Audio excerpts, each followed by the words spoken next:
Many people assume that racism only shows itself when someone uses offensive language or treats others unfairly because of their skin color. However, the truth is that racism can quietly grow within anyone through subtle, everyday choices that appear normal but gradually shape how we perceive and treat others. These small decisions happen so quietly and frequently that most of us don't even notice them taking root.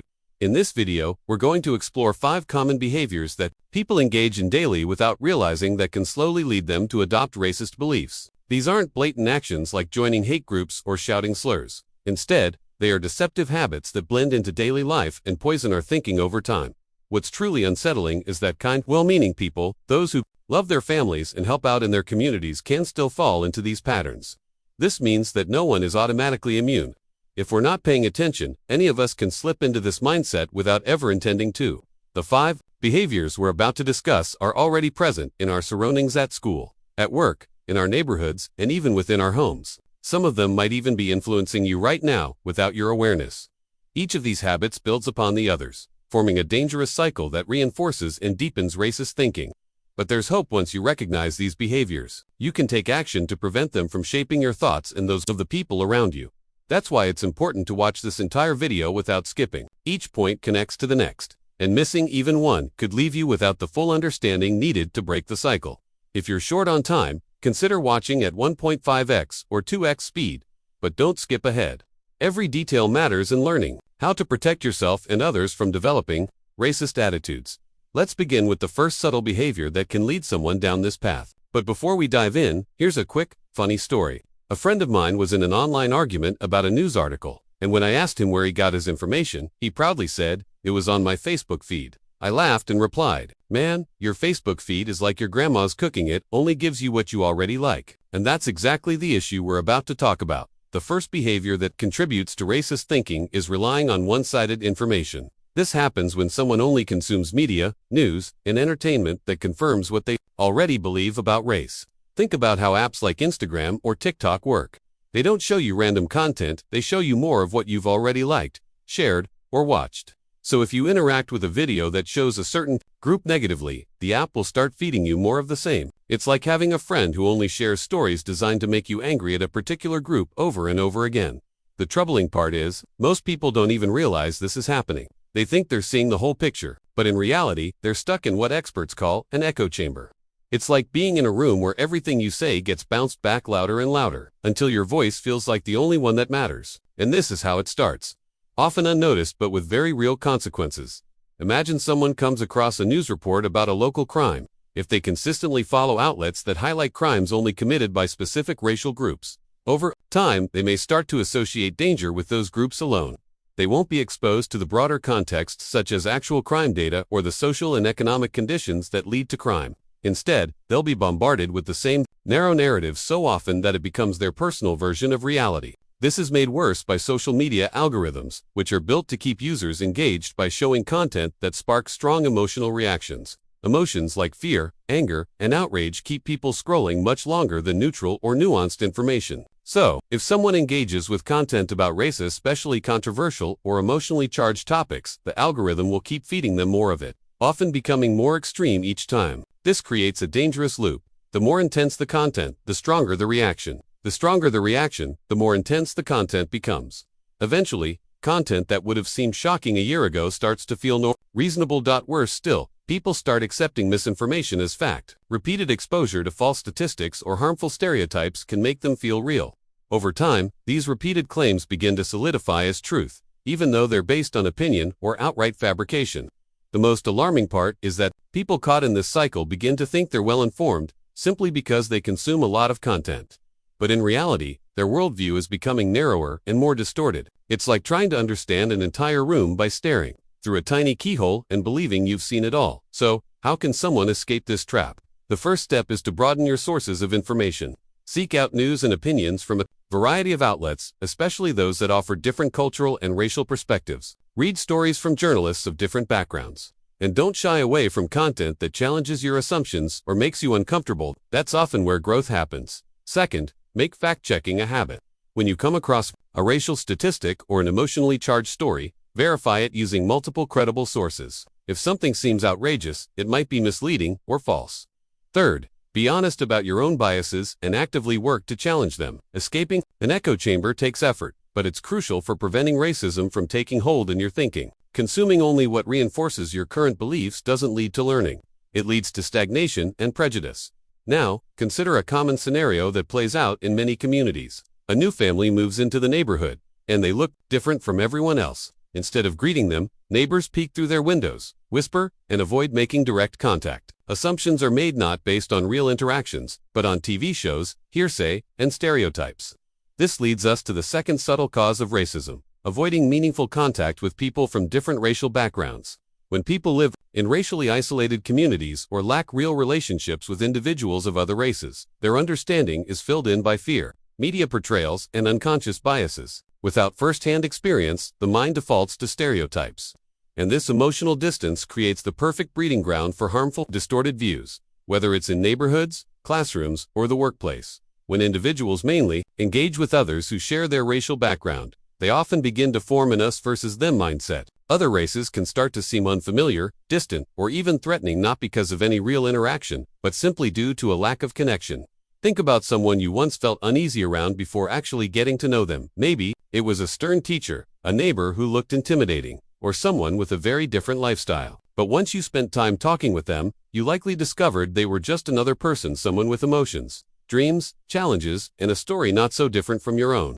That same transformation applies to racial understanding. When people avoid building genuine relationships across racial lines, they never have the opportunity to move beyond superficial impressions. They miss the chance to see that others, regardless of appearance, share similar hopes for their families, battle the same financial pressures, and simply want to be treated with dignity and fairness. Instead, they rely on what the media, films, or social platforms portray, images that are often distorted or incomplete.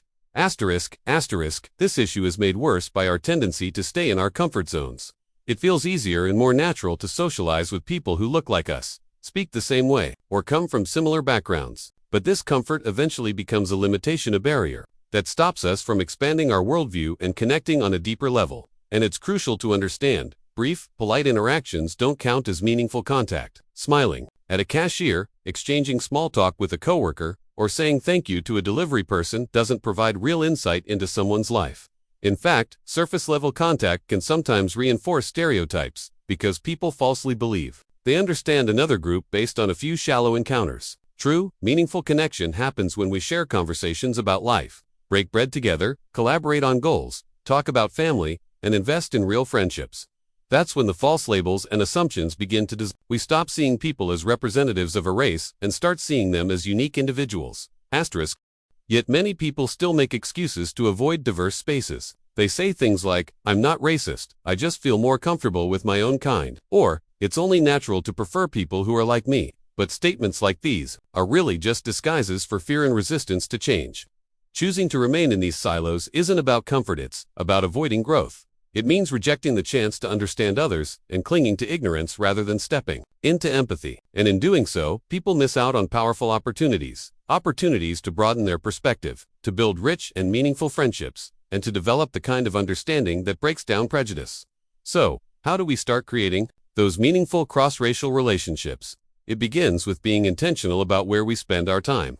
Join organizations, clubs, or volunteer efforts that include people from different racial and cultural backgrounds. Show up at cultural celebrations, community events, and festivals that invite you into someone else's world. When you actively seek out diversity in your environment, you also open yourself to deeper understanding, and that's where real change begins. Consider joining classes, workshops, or community programs where you're likely to meet people from backgrounds different than your own. When you encounter someone of another race, approach the interaction with sincere curiosity and respect. Ask about their experiences, but do so thoughtfully, without expecting them to speak on behalf of an entire group. Take the time to really listen without comparing their stories to your own or dismissing their perspective. The goal is to recognize people as individuals, not as stand-ins for their entire race. As you build authentic relationships with people from diverse racial and cultural backgrounds, you'll find that holding on to prejudice becomes much harder.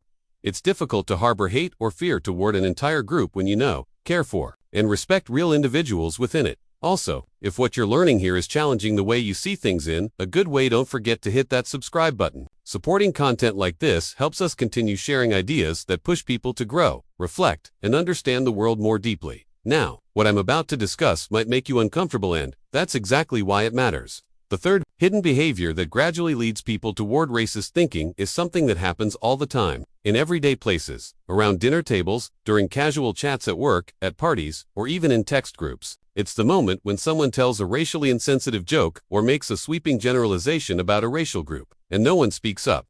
Sometimes people laugh awkwardly, sometimes they stay silent, but either way, no one challenges it. These moments might seem trivial, even harmless. But they're not.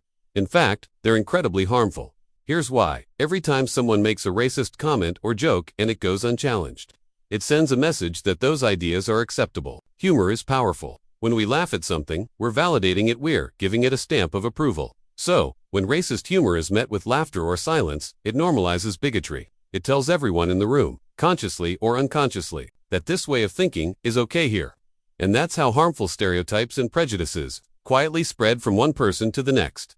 Even more alarming is how repeated exposure to this kind of humor dulls our empathy. When people hear the same tired jokes about how certain races are lazy, dangerous, or unintelligent, they gradually stop seeing those groups as fully human. Their ability to see individuals behind the stereotype fades. Behind the scenes, there's something deeper happening, something neurological. Every time someone hears, laughs at, or passively accepts a racist remark, their brain strengthens the mental pathways that make racist thinking easier, faster, and more automatic. What many people don't realize is that laughing at or going along with racist jokes is literally reshaping how their brains work. Each time they excuse it with "it's just a joke," they reinforce a dangerous lie that humor somehow makes prejudice acceptable. But the truth is, racist jokes often serve as a testing ground for deeper, more harmful beliefs. They're the starting point, the gateway drug for more serious forms of discrimination.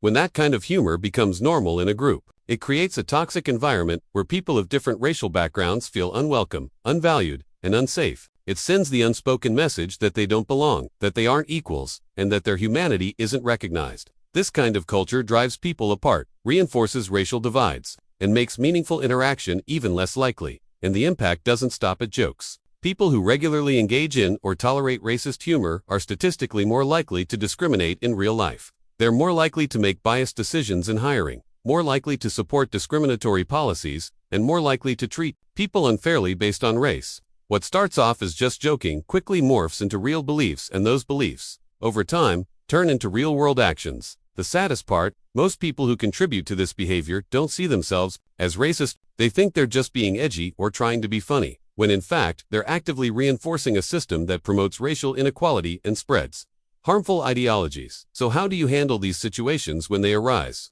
First, don't laugh. Simply keeping a serious face and not engaging already sends a subtle but powerful message that this kind of comment isn't okay. Second, steer the conversation in a different direction or ask a thought-provoking question that shifts the group's perspective. And if you feel safe doing so, speak up. Say something like, "That's not funny to me," or "That kind of joke isn't cool." You don't need to give a lecture or start a heated argument. Sometimes, a calm, direct response is enough to make people think twice.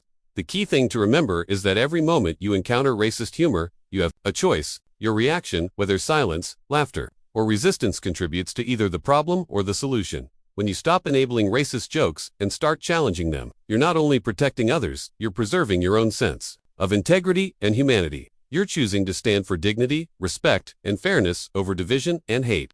And if you're finding these insights helpful, consider supporting our mission by clicking the thanks button below. Your contributions help us continue to produce content that encourages reflection, growth, and honest conversations about race and society.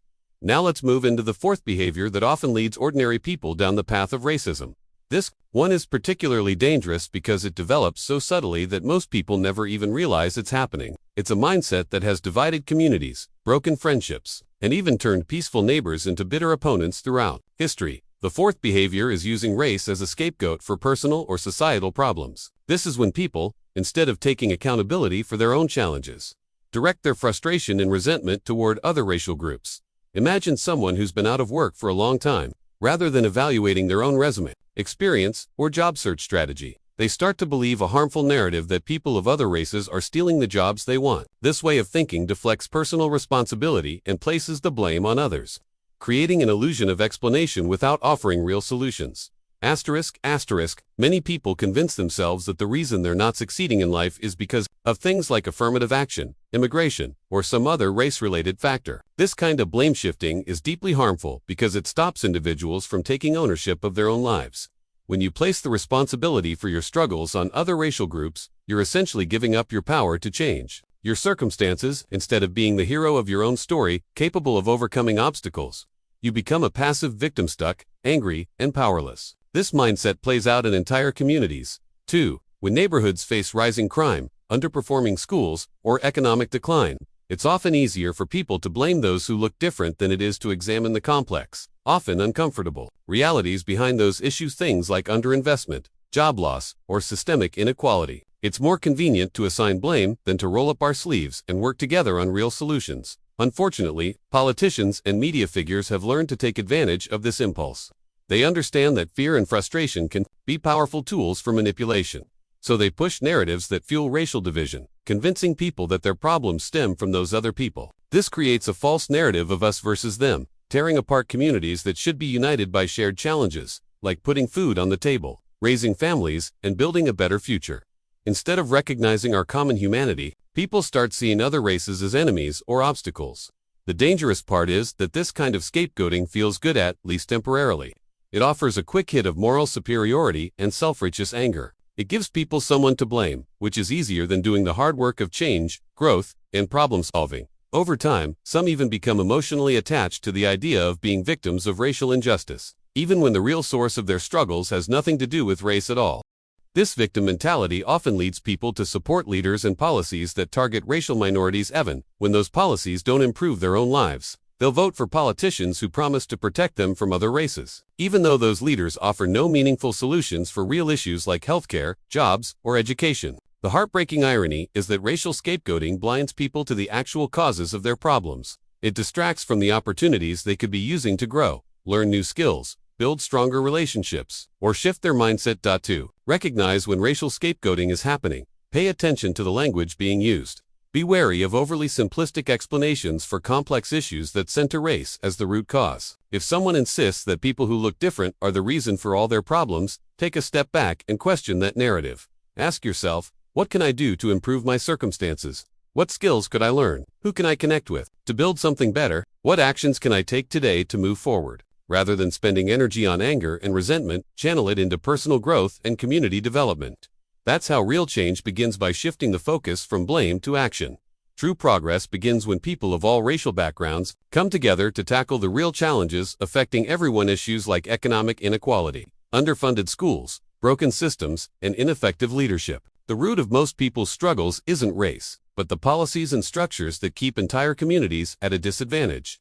When individuals work across racial lines, they're far more likely to come up with lasting, inclusive solutions that lift everyone up. Taking personal responsibility doesn't mean pretending systemic racism doesn't exist or ignoring the reality of social injustice. It means recognizing that while these problems are real, blaming other races won't change your circumstances. Empowerment comes from knowing you have the ability to take action in your own life. That unity, not division, leads to better outcomes. Now I want you to pause and consider something that might feel uncomfortable. Reflect on the unearned advantages you may have received in life, not because of your effort, but simply because of your skin color. Think about the opportunities that came more easily, the positive assumptions people made about you, or the doors that opened without you realizing why.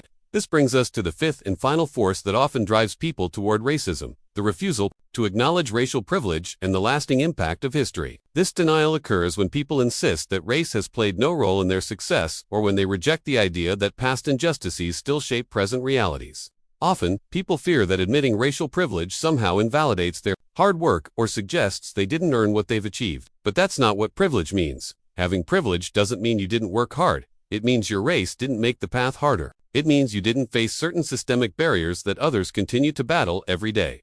When someone denies the weight of history, they become disconnected from the struggles that others still endure. They wonder why people keep bringing up the past, unaware that the past never truly left. Legal changes didn't erase the generational effects of slavery, segregation, or discrimination. Imagine this: if someone's grandfather wasn't allowed to buy a home in a safe neighborhood due to racist policies. That choice influenced where the family lived, what schools their children could attend, and the economic opportunities they had. Someone's grandmother was denied jobs because of her race. That affected the family's ability to build wealth, pursue education, and create connections, all of which continue to ripple across generations. Refusing to recognize these truths leads to dangerous misconceptions. People begin to interpret racial disparities like higher poverty, incarceration, or health issues as natural differences, rather than the result of sustained and systemic inequality.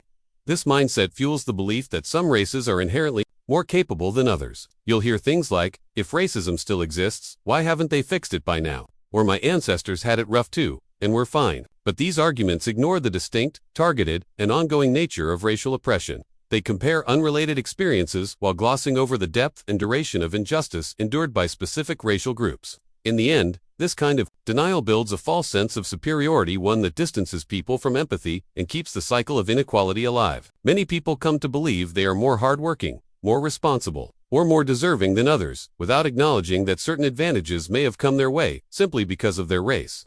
This refusal to recognize privilege and the historical weight behind it doesn't just distort how people view their own success. It also fuels resistance to policies aimed at correcting long-standing imbalances. These initiatives aren't about giving unfair handouts, they're about leveling a field that has been uneven for generations.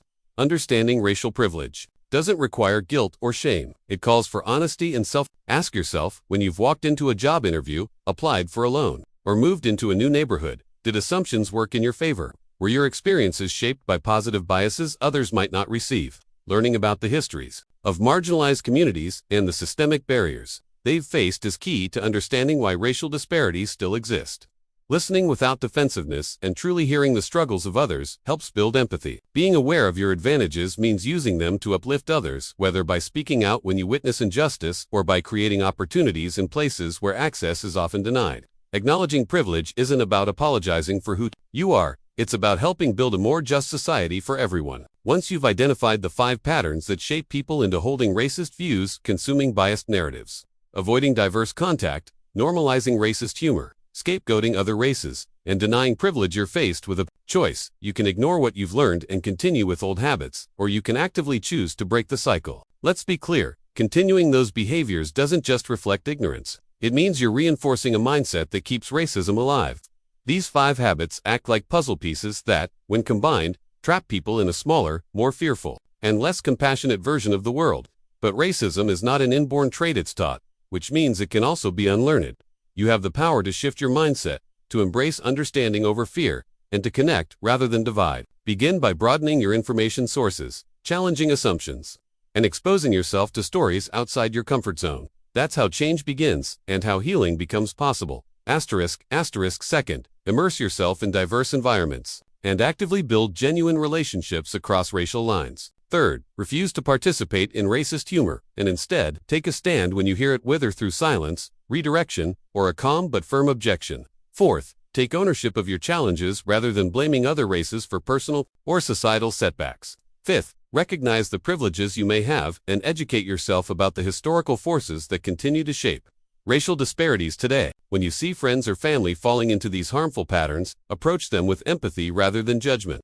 Share what you've learned and help them understand how these behaviors limit not only others but their own growth and happiness. Be patient, yet committed, in challenging racism when it appears around you. The rewards of adopting anti-racist behaviors are profound. You'll form deeper, more enriching relationships, expand your ability to solve problems with insight from diverse perspectives, and feel a stronger sense of purpose and integrity. Your community will thrive when people of all backgrounds collaborate toward shared goals. Your children will benefit from growing up in a world where they are valued for their character, rather than judged by the color of their skin. You'll be actively contributing to a world that aligns with the values of justice, empathy, and unity. The choice is yours, and it's a powerful one.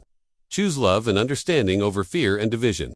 Choose progress over stagnation. Choose to be part of the solution rather than the problem. And if you're serious about continuing your journey of growth, the next step is already waiting for you. That recommended video on your screen has been selected to guide you forward. And let this moment of insight carry you into deeper learning and transformation.